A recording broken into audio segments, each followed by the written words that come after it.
بالنسبة للأب والأم اللي شايفين، طبعا مش كلهم يعني، اللي شايفين دايما أولادهم مقصرين، وإن أولادهم دايما عاقين ليهم، وإن هما مش بيسمعوا كلامهم وهما دايما الصح، إن وجهة نظرهم هي دايما الصح. بتشتكوا دايما إن أولادكوا دايما مش بتقعد معاكوا، مش بتحب القعدة، ودايما قافلين على نفسهم الأوضة وماسكين الفون في إيديهم دايما ومشغولين.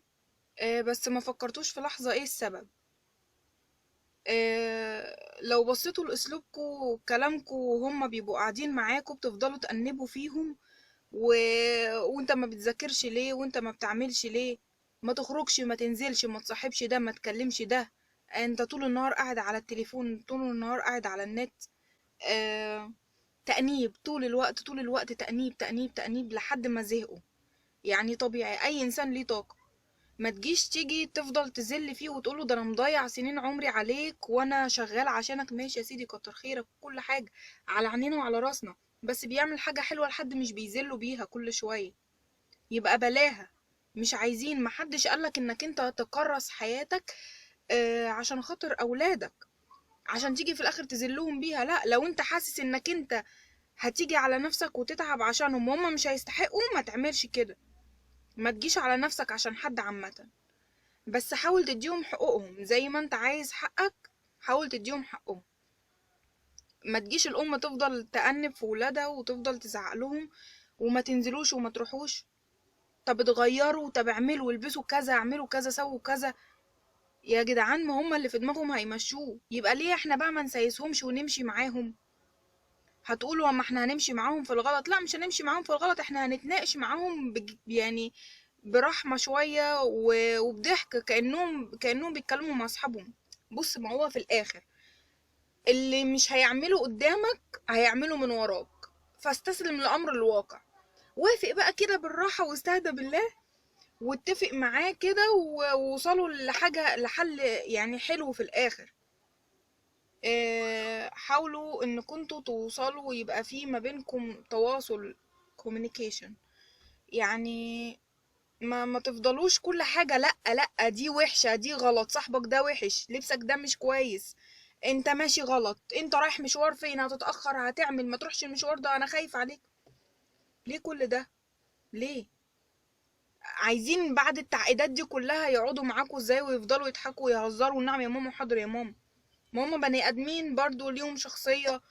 يحبوا برضو ان هما يعني يتسمع لهم ويسمعوا الكلام، ويبقى فيه يعني رحمة كده ما بينكم انتوا الاتنين، مش كل حاجة نعم وحاضر نعم وحاضر، هما مش آلة. يعني انا اعرف واحدة ام يعني، بدون ذكر اسماء، مش مامتي والله لا، يعني شفتها قاعدة ابنها عمال يكح عمال يكح. طب اول مرة انبتيه ماشي، كل شوية كح يا اخويا كح، ماشي كح. طب يعني بتأنبيه ليه؟ ما انا اقول لك بقى بأنبه ليه، عشان خاطر انا كنت عماله اقول له تقل وهو مش عايز يتقل. طب ماشي خلاص، يعني أنبتيه، تمام. كل شويه كل ما يجي كح ايوه يا اخويا كح، مش عارف، اكتر من 10 مرات يكح وهي تأنب فيه، يكح وهي تأنب فيه. خلتني بجد والله العظيم كنت يعني خلاص هنفجر فيها. قلت لها في ايه؟ هو انت بتذلي الواد كل شويه؟ ما خلاص انت عرفتيه غلطه، مش كل شويه بقى تفضلي تقولي له كح كح كح كح، هتكرهيه في حياته. يعني يكح فين؟ يعملها فايبريشن مثلا، ولا يكح بره البيت ويرجع لك تاني؟ خلاص، اول مره انتي بعد كده معلش يا حبيبي الف سلامه عليك. بص بحاول ما يعني ايه ابقى تقل وكده عشان انا خايفه عليك والله، بس خلصت. ملوش بقى ان لازم التأنيب كل شويه والزعيق، وتفضلي تشتميه وتهزقيه قدام اصحابه عشان يجي يشيل منك ويتضايق منك في الاخر. ما هو انت اللي غلطانه، وانت اللي وصلتيه للدرجه دي. في الاخر بتزعلي ان ابنك بعد عنك، في الاخر بتزعل ان ابنك خد موقف منك. عشان ايه؟ عشان انت عملت معاه ايه في الاخر؟ صح؟ يعني في حاجه تاني مثلا، بتفضلوا مثلا بطل مثلا شرب السجاير، ما تلبسيش اللبس ده كذا، ما تعملش كذا، صلي، اعمل. وطبعا انتوا مش بمجرد ما تدوهم الاوامر هم هيقولوا لكم ماشي حاضر امرا وطاعا، لا. طب انتوا هتعملوا ايه؟ ادعوا لهم يا جماعه، ادعوا لهم. مش هتغيروهم من يوم وليلة بمجرد ما تقولوهم، بالعكس انتوا هتبقوا تقال على قلبهم قوي. لما تفضلوا تلحوا تلحوا. طب هتعملوا ايه؟ ادعوا ربنا، وربنا هو اللي قادر يغيرهم من جواهم. ادعوا ربنا ليهم بالهداية، يا رب يهديهم، يا رب مش عارفة ايه كده. لا اما ادعوا ربنا ياخدهم ويريحكم منهم، وبرضه مش هترتاحوا.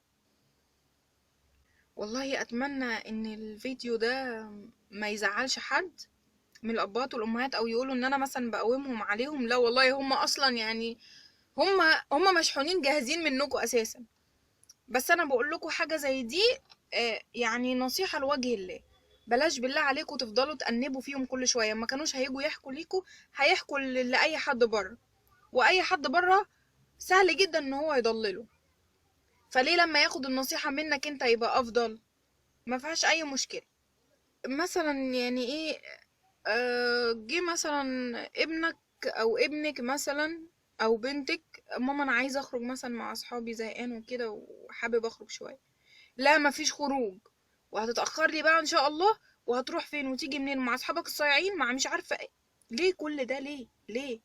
ما هو كده كده عايز يخرج، وهتفضلوا تشدوا مع بعض، وفي الاخر تتخانقوا وتعملوا، ويكره حياته ويكره عيشته اللي هو جه واستأذن منكم فيها. طب ماشي حبيب قلبي، اخرج، بس خلي بالك من نفسك وما تتأخرش. خلاص خلصت. ما هو اللي في دماغه هينفذه. هو الجيل ده كده يعني، ما يعني الجيل بتاع زمان ده بتاعكوا انسوه خالص. حاولوا بقى ايه تتأقلموا، ما تقولوش ايه معلش استحملونا والنبي يا ولادنا، احنا يعني احنا دماغنا كده من زمان. مفيش حاجة اسمها كده، انتوا مش مولودين كده. كل انسان قابل للتغيير، وقابل ايه ان هو يتغير ويتعلم حاجات جديدة تنفع بقى معاه للزمن وتتماشى معاه للزمن. هتفضل بعقليتك القديمة بتاعت زمان، مش هتمشي، مش هتاكل معانا عيش خالص في الجيل ده.